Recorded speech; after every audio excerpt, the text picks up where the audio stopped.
Hi students, in this video before you start practicing MCQ let us quickly go through all the formulas you have studied so far in this chapter. सबसे पहले आपने topic पढ़ा था magnetic flux का. What is magnetic flux? These are number of lines passing through a given surface. For example, हमारे पास एक magnet है और मैग्नेट के आसपास एक कॉइल. इस मैग्नेट में से अगर 1 2 3 नंबर ऑफ लाइंस क्रॉस कर रही है इस लूप को, दैट मींस कि फ्लक्स की वैल्यू होगी 3.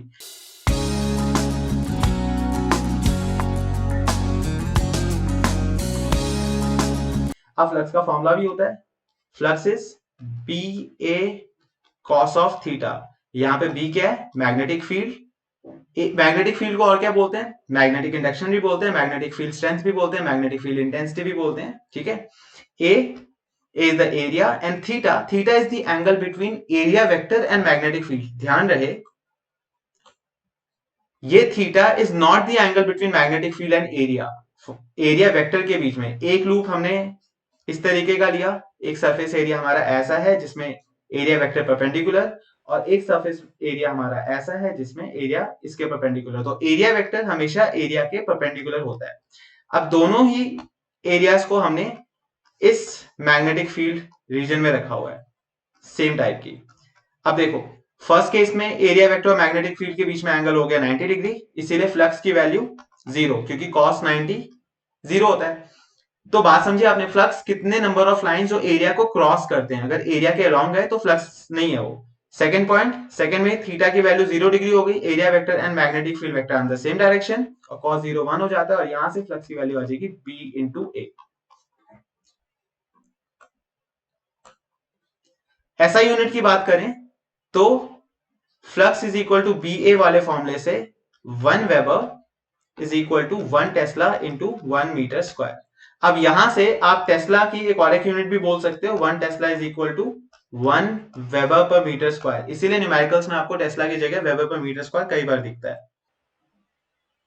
नाउ डायमेंशनल फॉर्मूला आपको फ्लक्स का याद करने की जरूरत नहीं है, वो आप फॉर्मूले से निकाल सकते हो. ऐसा यूनिट भी नहीं याद करने की जरूरत है, ऐसा यूनिट भी आप फॉर्मूले से निकाल सकते हो. बट अभी के लिए I am giving you the answer.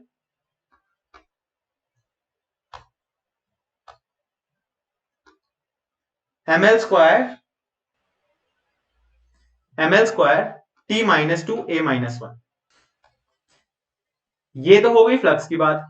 अब जब भी फ्लक्स चेंज होता है, सेकंड टॉपिक आपने पढ़ा था, जब भी फ्लक्स चेंज होगा किसी भी लूप सर्किट के अराउंड या उसके थ्रू, क्या होता है? उसमें एक इंड्यूस ईएमएफ प्रोड्यूस होती है, एंड इस इंड्यूस ईएमएफ की सारी details Faraday's laws of electromagnetic induction में मिली थी. इसके दो पोस्टुलेट्स थे. The first one was whenever there is a flux link with the coil changes an induced EMF is produced in it which lasts so long as the change in flux continues. जब तक flux change होगा तब तक ही induced EMF generate होगी, और अगर flux का change cancel हुआ, अगर फ्लक्स कांस्टेंट हो गया तो इंड्यूस्ड ईएमएफ 0 हो जाएगा. सेकंड पॉइंट था magnitude of induced EMF is directly proportional to rate of change of flux linked with the coil, और यहीं से हमने फॉर्मूला भी पढ़ा था कि E is equal to minus D phi by D T होता है. और यहां पे नेगेटिव साइन किसने दिया था? लेंज लॉ ने. लेंज लॉ सेड कि induced EMF will always appear in a direction so as to oppose the cause responsible for its production. ये अपने ही कॉज को अपोज करता है हमेशा, और इसीलिए कौन अपने कॉज को अपोज करता है? इंड्यूस करंट या इंड्यूस वोल्टेज. अगर आप इंड्यूस्ड ईएमएफ निकाल रहे हो और आपसे पूछा इंड्यूस करंट बताओ, तो ईएमएफ अपॉन रेजिस्टेंस करके आप बता सकते हो. सो इफ आई से इंड्यूस करंट, एक ही बात है, कॉज को अपोज करता है, इसीलिए यहां पे नेगेटिव साइन आता है. अब हमने ये देखा, अभी जो हमने फॉर्मूला पढ़ा उससे ये पता चला कि E is equal to minus D phi by D T होता है, और फ्लक्स का फॉर्मूला भी हमने पढ़ लिया B A cos of theta. That means induced EMF को 3 तरीके से क्रिएट किया जा सकता है. फॉर एग्जांपल, अगर आप बी को चेंज करो तो भी इंड्यूस्ड ईएमएफ होगा, एरिया चेंज करो और थीटा यानी कि ओरिएंटेशन चेंज करो. तीनों का एक एक एग्जांपल देखते हैं. सबसे पहले मैग्नेटिक फील्ड को चेंज करना है. एक मैग्नेट को हम किसी लूप के अक्रॉस पास लेके आते हैं. अगर नॉर्थ पोलैरिटी पास आएगी तो यहाँ पे नॉर्थ पोलैरिटी डेवलप होगी. फॉर एग्जांपल, एक सर्कुलर लूप के ऊपर से एक मैग्नेट यहाँ पे गिरा दिया, नॉर्थ पोलैरिटी नीचे आ रही थी, तो यहाँ पे भी एक नॉर्थ पोलैरिटी बनेगी ताकि इसको अपोज कर सके इंड्यूस करंट को. इंड्यूस करंट मैग्नेट को अपोज कर सके, right? So this was changing magnetic field. अगर हम एरिया चेंज करते हैं, एरिया चेंज करने का मतलब एक हमने into the plane of paper एक magnetic field, uniform magnetic field consider करिए, जिसमें से हम एक rectangular loop of area a बाहर निकाल रहे हैं। इसका कोड लेंथ है L, this is the length L, और इसको V मीटर्स पर सेकंड से बाहर निकाल रहे हैं। तो इस केस में इंड्यूस्ड ईएमएफ आएगी हमारी BLV, ये फॉर्मूला भी आप पढ़ चुके हो, और इसको मोशनल ईएमएफ भी कहते हैं। Same thing is what, motional EMF. Next thing, जब आप थीटा चेंज करोगे तो थीटा चेंज करने से क्या होता है, तब इंड्यूस ईएमएफ जनरेट होगी, जो आपने इलेक्ट्रिक जनरेटर में पढ़ा था, और इसमें फॉर्मूला आया था NBA omega sine omega T. ये ओमेगा क्या है, this omega is the angular velocity with which a coil is rotated. जैसे कि नॉर्थ पोल साउथ पोल एक हमारे पास लूप है, और इस लूप को हम ओमेगा एंगुलर वेलोसिटी से रोटेट कर रहे हैं। सो ओमेगा वेलोसिटी से जब रोटेट करेंगे, induced EMF is directly proportional to d phi by D t, और is equal to minus D phi by D t. Phi की जगह आप लिखोगे, फाई की जगह you will be writing b A cos theta, और theta की जगह you will write omega t, और इस तरीके से हमारा आंसर आया था NBA omega sine omega t. Now same induced EMF का कंसेप्ट हमने एक और एक जगह देखा था, इंडक्टर के केस में। Supposedly this kind of inductor is there, supposedly this kind of inductor is there, जिसमें हम एक करंट फ्लो करवाते हैं, दिस। अब होगा क्या, जैसे ही मेन करंट सर्किट में आने की कोशिश करेगी, इसके अक्रॉस नंबर ऑफ लाइंस हर एक लूप के अक्रॉस चेंज होगी, जिसकी वजह से इंड्यूस करंट प्रोड्यूस होगा, जो मेन करंट को अपोज करेगा। इसीलिए करंट टाइम के रिस्पेक्ट में अपने मैक्सिमम वैल्यू तक इनिशियली इमीडिएटली नहीं आता, इसको थोड़ा टाइम लगता है, जिस कंसेप्ट को कहते हैं growth and DK of current in an inductor. और वहां पे हमने टाइम कांस्टेंट का फॉर्मूला पढ़ा था, R बाई L। L क्या है, सेल्फ इंडक्टेंस की value. So this phenomena is self inductance, और इसमें कांस्टेंट वैल्यू बात करी थी हमने, phi is equal to Li, और L क्या था, कोएफिशिएंट ऑफ सेल्फ इंडक्टेंस या सेल्फ। इस फिनोमिना को कहते हैं सेल्फ इंडक्शन, और सेल्फ इंडक्शन के अंदर हमने कांस्टेंट के बारे में पढ़ा था by formula phi is equal to Li, और L is the constant of और coefficient of self induction called self inductance. तो इंडक्टेंस को L से डिनोट करते हैं, और इसकी SI यूनिट हेनरी होती है। जैसे फाई इक्वल टू Li है, वैसे ही फाई इक्वल टू Mi भी बनता है, कोएफिशिएंट ऑफ म्यूचुअल इंडक्शन। और म्यूचुअल इंडक्टेंस में क्या होता है, एक कॉइल में अगर आप करंट चेंज करने की कोशिश करते हो, तो इससे रिलेटेड फ्लक्स एक दूसरी कॉइल से भी पास हो सकता है, और इस कॉइल में एक इंड्यूस करंट प्रोड्यूस होती है, जो इस मेन करंट को अपोज करती है। तो म्यूचुअल इंडक्शन के केस में एक कॉइल दूसरी कॉइल की चेंज ऑफ करंट को अपोज कर रही है, सेल्फ इंडक्शन के केस में एक कॉइल अपने ही करंट के चेंज को अपोज करता है। सो दोनों ही केस में कांस्टेंट करंट फ्लो के केस में कोई सेल्फ इंडक्शन या म्यूचुअल इंडक्शन नहीं होती। म्यूचुअल या सेल्फ इंडक्शन तब होती है जब करंट की वैल्यू चेंज हो रही होती है। इन्हीं फॉर्मूले से आप एक और एक चीज निकाल सकते हो, इंड्यूस्ड ईएमएफ की value. Induced EMF is minus D phi by D T, so minus L D I by D T. ये फॉर्मूला कई बार यूज होता है। सिमिलरली यहां पे भी इंड्यूस्ड ईएमएफ म्यूचुअल इंडक्शन के केस में minus M D I upon D T. Lastly कुछ shortcuts.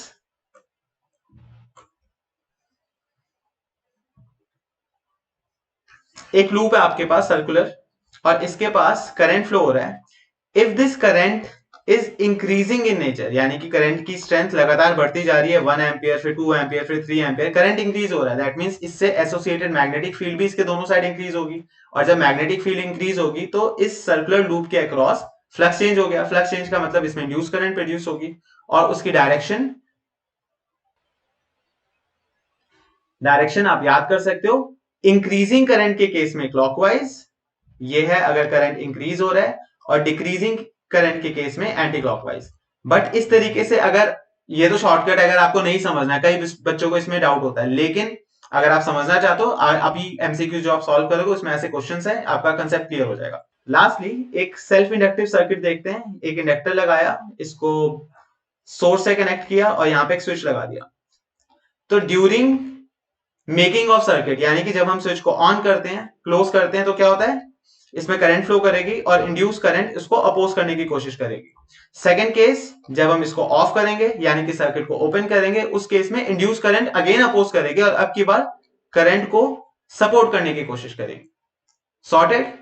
So with this, you are prepared to go for MCQ. Let's start with the first question. Hi students, so we are continuing with the electromagnetic induction chapter and right now we are doing the second part. First part में आप काफी सारे formulas और concept discuss कर चुके हैं, अब part 2 में भी कुछ ऐसा ही करेंगे. So make sure you are revising, you are updating your notes and keep practicing.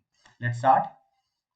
First question says, if L and R represents inductance and resistance, then the dimensions of L upon R will be, ये time constant का formula होता है और time constant का dimension formula T होगा, m0 l0 and t. Next question, when the current through a solenoid increases at a constant rate the induced current.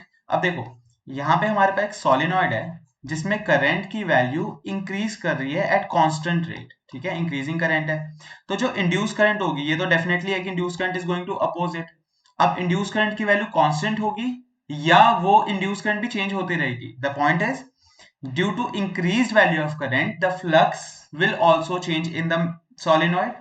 Change is taking place at a constant rate, so induced current will remain constant and it will constantly oppose the main current and hence the correct option is constant वाला option A और B है और A और B में से ज्यादा appropriate B because it is opposite to the direction of induced current. A में क्या था, is in the direction, which is wrong.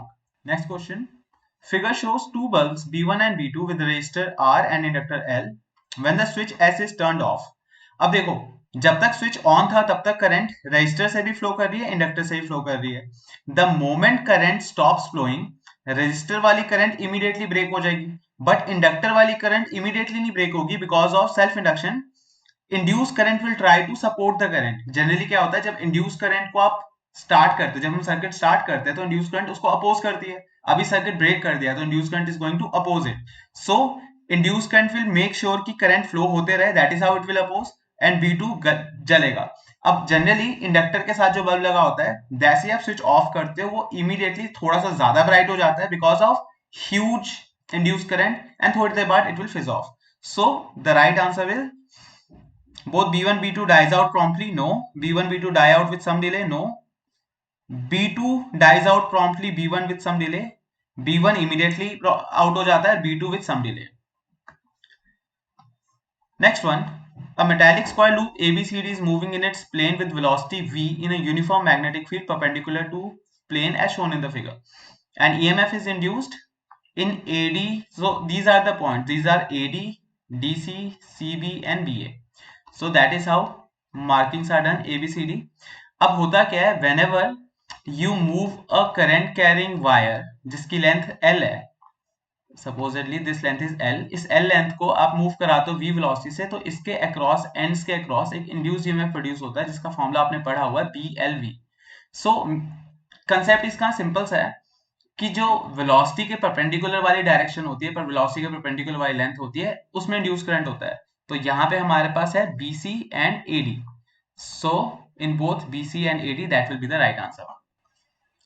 Next one, which of the following is not an example of application of eddy current? Induction furnace, yes, eddy current की वजह से heat बहुत ज्यादा produce होती है जिससे उसको इंडस्ट्रियल पर्पस में बहुत सारी हीट जनरेट करने के लिए यूज किया जाता है. इंडक्शन फर्नेस में क्या होता है, बहुत मोटे मोटे मेटल्स के स्लैब्स को मेल्ट किया जाता है.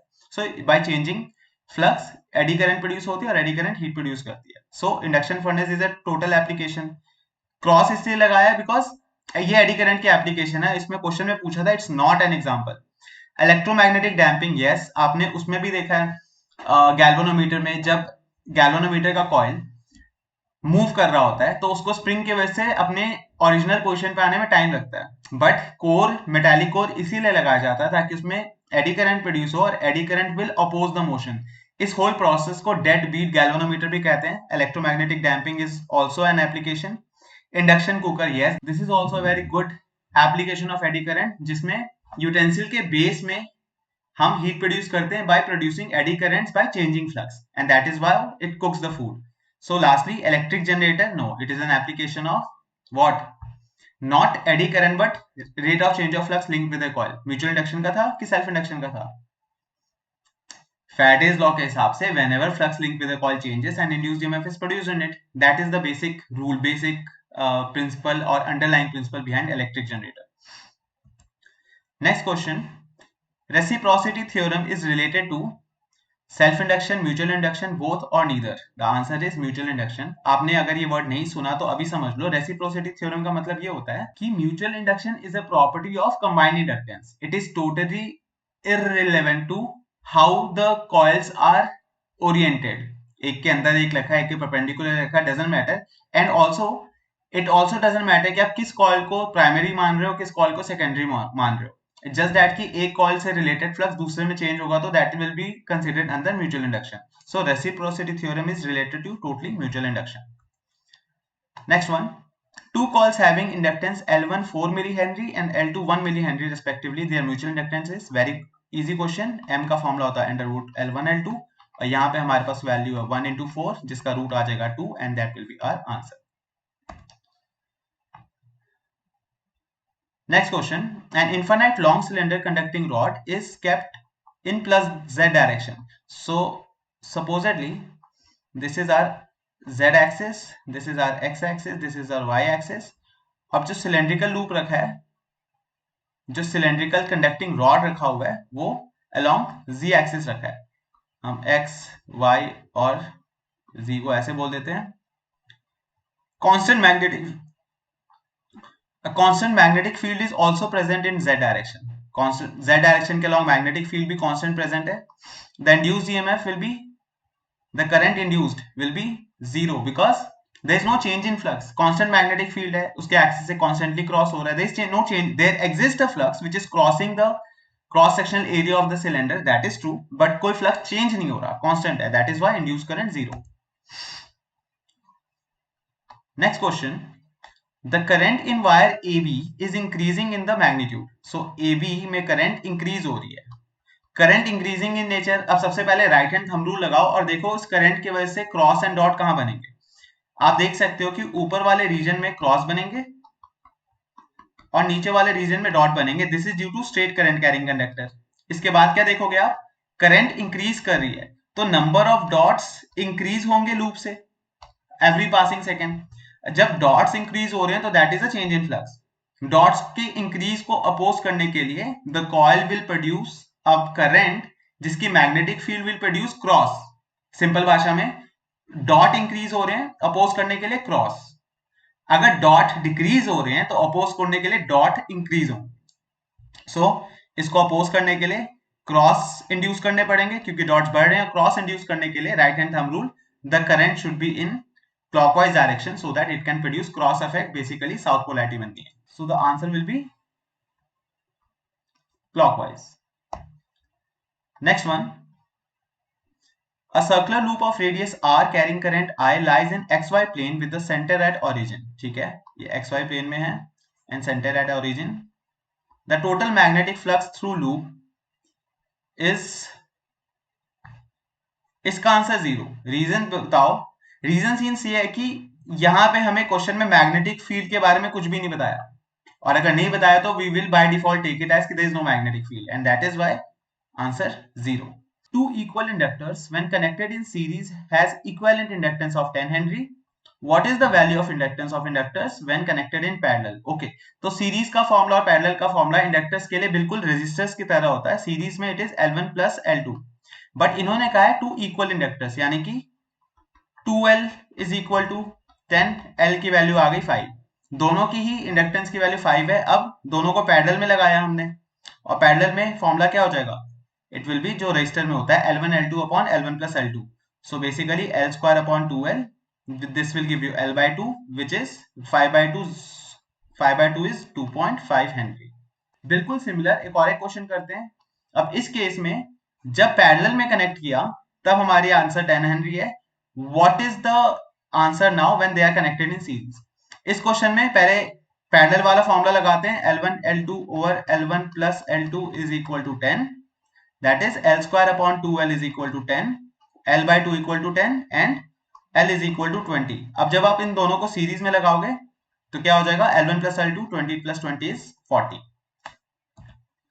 A small square loop of wire of side L is placed inside large square loop of side capital L. Okay, एक छोटा square size of length small l is placed inside a bigger conductor of side length L. The loops are coplanar and their centers coincide, exactly what we have drawn. The mutual inductance of the system is proportional to. सबसे पहले इस जो बड़े वाले square loop का जो area है और लेंथ है, जिसके वजह से इसके अंदर मैग्नेटिक फील्ड इंड्यूस होनी है थ्रू आउट द रीजन, वो मैग्नेटिक फील्ड की वैल्यू क्या होगी? उस मैग्नेटिक फील्ड का फॉर्मूला आप ऐसे निकाल सकते हो 4 times magnetic field of each length which is at the centre. So magnetic field का जब आप फॉर्मूला निकालोगे तो क्या आएगा? Mu naught upon 2 pi R sin phi 1 plus sin phi 2, basically inversely proportional to what? Distance and inversely proportional to L. तो हम ऐसे सॉल्व करेंगे इसको, B is inversely proportional to capital length. अब सेकंड केस में ये जितनी भी मैग्नेटिक फील्ड प्रोड्यूस हुई है वो सारी की सारी छोटे वाले स्क्वायर रीजन से क्रॉस हो रही है. अब छोटे वाले स्क्वायर रीजन का फ्लक्स कितना हो जाएगा? B into A. तो flux is directly proportional to area which makes it flux is directly proportional to L square. तो देखो, mutual inductance is directly proportional to flux and flux में magnetic field आती है B into A which is inversely proportional to L. तो हमें ये दोनों quantities को ध्यान में रखना है. तो M is proportional to flux में एरिया आ गया L square और inversely proportional to capital L. So the answer would be L square upon L. Next question. Two circular coils can be arranged in any of the three situations as shown. Their mutual inductance will be maximum. किस case में होगा? Maximum mutual induction तब होता है जब जिसके भी across हम म्यूचुअल इंडक्शन फिगर आउट कर रहे हैं उसका एरिया दूसरे के एरिया के अंदर टोटली इंक्लोज हो. That is the best. तो हमारा ऑब्वियस आंसर आ गया 1. Next one. The variation of induced EMF with time t in a coil if a short bar magnet is moved along the axis of inductor with constant velocity. ठीक है, तो हमने एक inductor draw किया और इसके axis के along एक बार मैग्नेट को मूव कराया with a constant velocity v. देखो, जैसे जैसे मैग्नेट पास आता जाएगा flux through the inductor is going to increase. Flux increase होगा तो इंड्यूस्ड ईएमएफ की वैल्यू भी इंक्रीज होगी बट नेगेटिव साइन के साथ, राइट? और जैसे जैसे मैग्नेट ही पूरा एंटर कर जाएगा तब तक क्या होगा? फ्लक्स की वैल्यू डिक्रीज होते होते कांस्टेंट हो जाएगी. जब मैग्नेट यहां से यहां तक जाएगा तब तक फ्लक्स कांस्टेंट रहेगा. अभी तक का ग्राफ कैसे बना? पहले maximum but negative side, maximum फिर मिनिमम नेगेटिव साइड फिर कांस्टेंट. उसके बाद जब इसको बाहर निकालोगे अब flux, rate of change of flux फिर से number of lines passing through the coil फिर से पहले क्या होती है? इंक्रीज होगी और उसके बाद फिर से डिक्रीज होगी and the graph will follow this line. अब की बार नंबर ऑफ लाइंस क्या हो रही है? अवे हो रही है, दूर जा रही है. ठीक है, फ्लक्स की वैल्यू ओवरऑल डिक्रीज हो रही है and that is why induced EMF positive side increase होगा and hence the graph option is b. Next question. A coil of area 5 into 10⁻³ metre square is placed perpendicular to a time varying magnetic field as shown in figure. Diagram में magnetic field की change दिखाई गई है time के respect में. Time is in millisecond, ध्यान रखना. यहाँ पे टेस्ला है बट यहाँ मिली सेकेंड है. The value of induced EMF in coil in 10 millisecond is, induced EMF का फॉर्मूला मैग्नीट्यूड वाइज क्या होता है? Minus D phi by D t का मॉड्यूलस, क्योंकि हम मैग्नीट्यूड निकाल रहे हैं.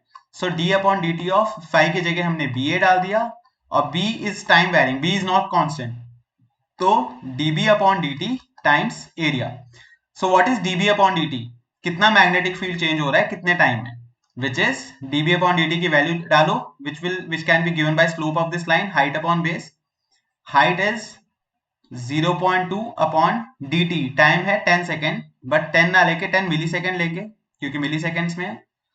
इनटू एरिया, एरिया दिया हुआ है 5 into 10⁻³ तो 10⁻³ कैंसल आउट हो गया और 5 into 0.2 is what?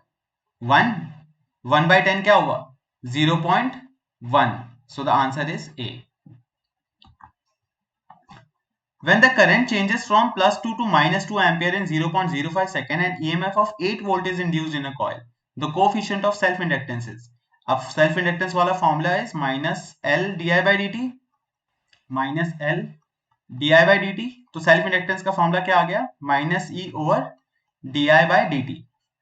वैल्यूज डालते हैं. -E की वैल्यू इंड्यूस्ड वोल्टेज 8 है upon change in current -2 -2 final minus initial which is -4, तो नीचे -4 और dt ऊपर चला गया, टाइम है 0.05, 0.05, तो साइन भी कट गए, ये 2 हो गया, 2 into 0.05 becomes 0.1 and A will be the right answer. The effective inductance between A and B is, अब ये तीनों ही पैरेलल में है, ये हमने करंट इलेक्ट्रिसिटी वाले चैप्टर में पढ़ा भी है, since they are in parallel, तो पैरेलल का क्या हो जाएगा L/3, और L की वैल्यू 3 हेनरी है, तो 3/3 gives you 1 and the answer is A. Next one, in the given diagram, a line of force of a particular force field is shown. So this is a line of force. It could be a magnetic line, it could be an electric line of force.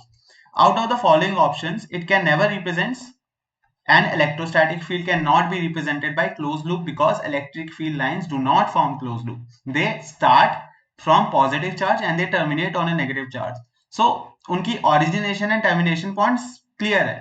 Magnetic field lines always makes loops, right? तो ये electrostatic का तो नहीं हो सकता. Next question. Which of the following units denotes the dimensions ml square upon q square, where q denotes the electric charge? अब ml square upon q square charge का होता है at, तो a square t square that will becomes ml square t minus 2 a minus 2, which is the dimensional formula of Henry. Now this question says a circular loop of radius r carrying a current I lies in yz plane with its center or the origin. The new magnetic flux through the loop is, okay, so this is a circular loop carrying current I, yz plane में रखा हुआ, this is your yz plane. अब point is this कि इसमें अगर current है भी तो इसकी खुद की मैग्नेटिक फील्ड होगी इनसाइड आउट, एक साइड से लाइंस एंटर कर रहे हैं जिस तरीके से हमने बनाया है, तो मैग्नेटिक फील्ड लाइंस एक साइड से बाहर निकल रही हैं और एक साइड से एंटर करेंगी, बट क्या इसमें और कोई मैग्नेटिक फील्ड है? नहीं, जितनी लाइंस एंटर कर रही है उतनी ही लीव कर रही है उसकी खुद की, सो उसकी वजह से तो फ्लक्स काउंट ही नहीं होगा, तो वहां तो फ्लक्स जीरो हो गई, and it is not place in any region जहां पे कोई और मैग्नेटिक फील्ड हो, तो जनरली भी फ्लक्स जीरो हो गई, and that is why flux की वैल्यू हम लेंगे zero. Next question, a long solenoid has 500 turns. When a current of 2 ampere is passed through it, the resulting magnetic flux linked with each turn, this is important point, of the solenoid is this much. The self inductance of the solenoid is, अब self inductance का formula क्या होता है? Flux का formula होता है phi is equal to Li, तो L की वैल्यू हो गई flux upon I. What is total flux? Total flux हो गया 4 into 10⁻⁻3, ये तो एक टर्न का था, टोटल नंबर ऑफ टर्न्स है 500 divided by what is the current flowing here 2, so 2 into 500 is 1000, 1000 into 10⁻⁻3 will make it 1, so the answer is C. An EMF of 100 millivolt is induced in a coil when current in neighboring coil becomes 10 ampere to 0 in 0.1 second. The coefficient of mutual induction between the coils is, अब जैसे formula आप induced EMF का पढ़ते थे self induction वाला, बिल्कुल वैसे ही mutual induction वाला है, which is E is equal to -m di/dt. अब अगर आपको m निकालना है, यानी कि अगर हम मैग्नीट्यूड के नोट से बात करें तो m becomes E upon di/dt, and E की वैल्यू हमें पता कैसे चलता है कि कब हमें मॉडुलस लेना है कब नहीं लेना है? अगर आपके ऑप्शंस में कोई भी नेगेटिव साइन नहीं है, that means we are talking about magnitude. अगर ऑप्शंस में नेगेटिव साइन है, दैट मींस डायरेक्शन ध्यान रखनी है, नेगेटिव साइन लोगे. सो E है 100 millivolt, 100 into 10⁻⁻3 upon change in current 10 to 0, 10 over time interval 0.1 second, 0.1 हम ऊपर लेके चले गए, तो 10 into 0.1 क्या बना? 10 into 0.1 is 1 and सिर्फ 10⁻⁻3 बचा है, तो answer is 1 milli henry. Next question, the magnetic flux linked with a coil at any instant t is given by flux is equal to t square minus 60 plus 250. The induced EMF at t equal to 3 second is, induced EMF का formula होता है minus d phi by dt, तो minus d upon dt of phi की value put कर दो, t square minus 60 plus 250, यहाँ पे t square का डिफरेंशिएशन 2t, माइनस साइन के साथ -2t, -60 का हो जाएगा -6, नेगेटिव साइन लग गया तो +6, 250 कांस्टेंट है उसका डिफरेंशिएशन 0, तो -2t + 6 is the value of induced EMF. अब हमें कब चाहिए? एट t = 3 सेकंड, तो यहाँ पे t = 3 आप डालोगे तो -2 × 3 plus 6 will become 0. So induced EMF की वैल्यू आ गई 0 volt. Next one, an EMF is produced in a coil which is not connected to an external voltage source. एक कॉइल है जिसमें वोल्टेज है, ईएमएफ है, लेकिन it is not connected to an external voltage, बिना voltage source के EMF produce हुई है, यानी कि इंड्यूस ईएमएफ की बात हुई है, क्योंकि सिंपल वायर के अंदर भी इंड्यूस ईएमएफ प्रोड्यूस हो जाती है. इसका मतलब क्या हुआ, the coil being in a time varying magnetic field, this is true. अगर हम किसी कॉइल को टाइम वेरिंग मैग्नेटिक फील्ड में रखते हैं तो उसके क्रॉस फ्लक्स चेंज होगी एंड इंड्यूस ईएमएफ होगा. The coil moving in a time varying magnetic field, ये भी सही है. अब सिंपल कॉइल को अगर हम टाइम वेरिंग मैग्नेटिक फील्ड में रखते हैं तो क्या होने वाला है, तो भी वो मूव करेगा, तो उसके क्रॉस भी फ्लक्स चेंज होगी और इंड्यूस ईएमएफ प्रोड्यूस होगा. Next, the coil moving out of a constant magnetic field. अब कांस्टेंट मैग्नेटिक फील्ड के बाहर आ रहा है कॉइल, तो उस केस में क्या हुआ, अगेन फ्लक्स चेंज हुआ ना, पहले फ्लक्स था अब फ्लक्स नहीं है, फ्लक्स चेंज हुआ तो इंड्यूस्ड ईएमएफ इसमें प्रोड्यूस होगी. So the right answer is all of the above. Next question, a circular current carrying coil is placed in a region of magnetic field, its radius. अच्छा, radius की बात में बात करते हैं. सबसे पहले हमने एक यूनिफॉर्म मैग्नेटिक फील्ड ड्रॉ करी और इसमें एक सर्कुलर कॉइल को रख दिया जिसमें करंट फ्लो कर रहा है. Supposedly current is in this direction. अब अगर आप इस पोर्शन के क्रॉस फोर्स फील्ड करंट वाला फॉर्मूला लगाते हो, राइट हैंड रूल लगाओ, left hand rule not right hand. Right hand किस लिए होता है, motion field current, this is induced current के लिए. लेफ्ट हैंड होता है force field current, this is force के डायरेक्शन के लिए. तो अगर आप इस पे लेफ्ट हैंड रूल लगाओगे तो फोर्स फील्ड करंट के हिसाब से यू कैन चेक इट कि आपका थंब आउटवर्ड्स पॉइंट करेगा. दैट मींस कि this portion is going to experience a force in outward direction. Same चीज आप इतने पोर्शन पे करोगे, यहाँ पे भी आउटवर्ड आएगी. सेम चीज यहाँ करोगे, यहाँ पे भी आउटवर्ड आएगी. तो हर पॉइंट पे आउटवर्ड डायरेक्शन में फोर्स लग रही है. तो overall radius will try to increase, will tend to increase नहीं करेगा, बिकॉज ये फोर्स इतनी स्ट्रांग नहीं होती कि किसी मेटालिक वायर का रेडियस एक्सटेंड कर दे क्योंकि उसका लेंथ स्ट्रेच हो गया. इतनी स्ट्रांग नहीं होती, but generally this will tend to increase. A migratory Siberian bird is flying in the sky with a velocity of 10 meters per second. V हमें दिया हुआ है 10 meters per second. And the distance between two feathers is 2 centimeter. ये distance किसका है, length of the wingspan. 2 centimeter is 2 into 10 to the power minus 2 meters. The Earth's magnetic field B perpendicular to the feather is 4 into 10 to the power minus 5 Tesla. Then EMF generated. EMF का बहुत simple सा formula इस case में BLV. B की value है 4 into 10 to the power minus 5. Length है 2 into 10 to the power minus 2 और V है 10. तो 4 into 2 8 minus 5 minus 2 is minus 7 plus 1 is minus 6. 8 into 10 to the power minus 6 making it 8 microvolt and the answer is C. अच्छा, before we move on, ये जो question है migratory Siberian bird, पुराने time पे और not बहुत पुराने, like जब से ये more discoveries and inventions are going on related to earth magnetic field, जितने भी माइग्रेटरी बर्ड्स होते हैं, Siberian bird is one of the migratory bird, but ऐसे बहुत सारे माइग्रेटरी बर्ड्स हैं जो कॉन्टिनेंट्स को, कंट्रीज को क्रॉस करते हैं just for the process of entire life span. Nesting होती है उसमें, उनकी प्रोडक्शन होती है, सब कुछ. Now the point is how do they find कि जो भी नया बच्चा पैदा होता है चिड़िया का, उसको कैसे पता चलता है कि कई सालों बाद मुझे इसी रास्ते से यहाँ जाना है. तो scientist came up with a theory, which theory said they have a particular portion in their brain which detects small induced currents. और वो induced current कैसे produce होता है, because of ions in their body. This is a theory, not अभी भी इस पे research चल रही है. So small, so the ions in the body of the bird, they come across what? They come across the changing magnetic field. How? क्योंकि उनका पूरा विंग स्पैन मूव कर रहा है cross magnetic field of earth. यहां पर आपको एक शॉर्टकट बताता हूं इसी चैप्टर का. जब एक हवाई जहाज हॉरिजॉन्टल मैग्नेटिक फील्ड में मूव करे या वर्टिकल मैग्नेटिक फील्ड में मूव करे, आपको कैसे पता चलता है कि अर्थ का हॉरिजॉन्टल या वर्टिकल कंपोनेंट लेना है? सिंपल सा तरीका है. If an object is moving along horizontal direction, आप वर्टिकल मैग्नेटिक फील्ड लोगे. If the object is moving in vertical direction, आप हॉरिजॉन्टल मैग्नेटिक फील्ड लोगे. बहुत इजी सा कंसेप्ट है.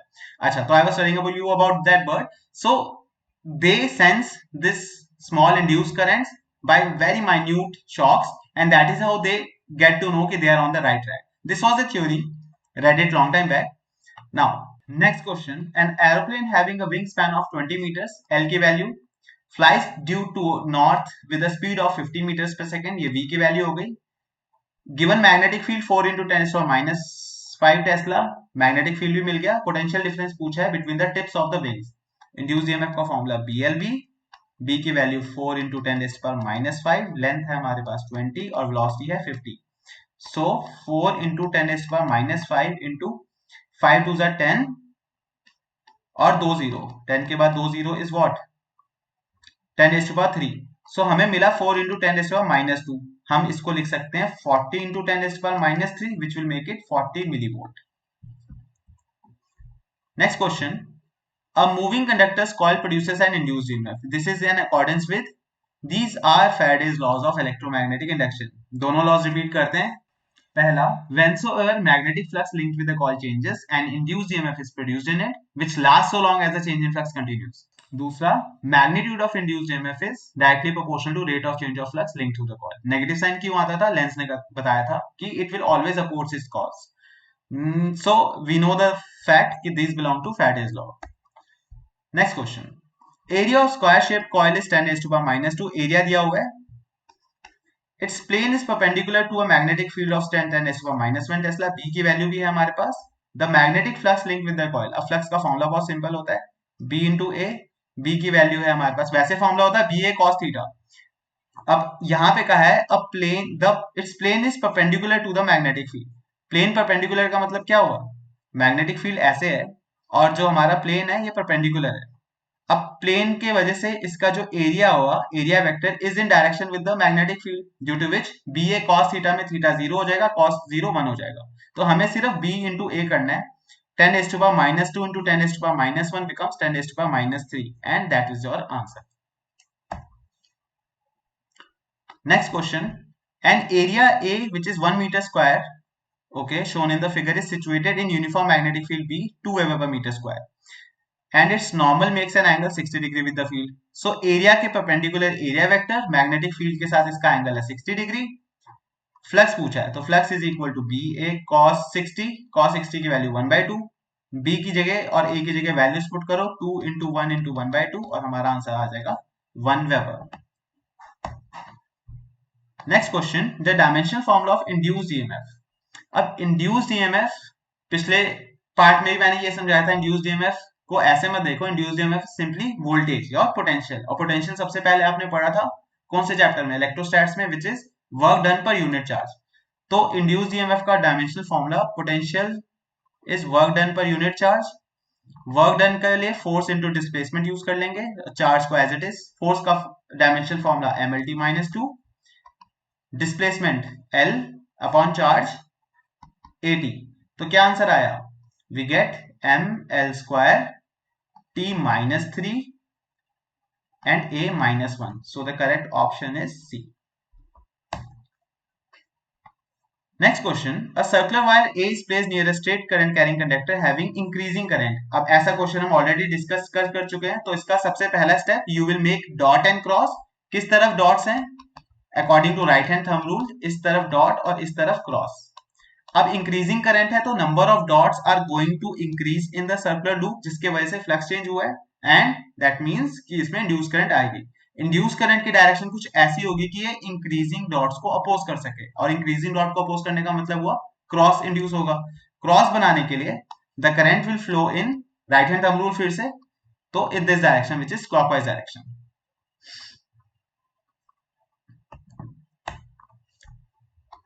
If a magnet is dropped from above along the axis of a circular conducting loop, the current in the circular loop will go with the option none. Reason है इसके पीछे, ये एक circular loop जिसके cross इस magnet को हमें draw कर दिया। अब अगर नॉर्थ पोलैरिटी पहले आ रहा है पास में, तो यहाँ पे एक नॉर्थ पोलैरिटी बनेगी जिससे करंट होगी एंटी क्लॉकवाइज डायरेक्शन में, और अगर यहाँ पे साउथ पोलैरिटी पहले होती तो यहाँ पे साउथ पोलैरिटी बनती, जिससे आंसर आता है क्लॉकवाइज डायरेक्शन। बट हमें मैग्नेट का पोल स्ट्रेंथ स्पेसिफाई नहीं किया गया, इसीलिए we are going with the option none. अगर यहाँ पे ऑप्शन होता इनसफिशिएंट डेटा, तो वो हमारा ज्यादा अप्रोप्रिएट आंसर होता।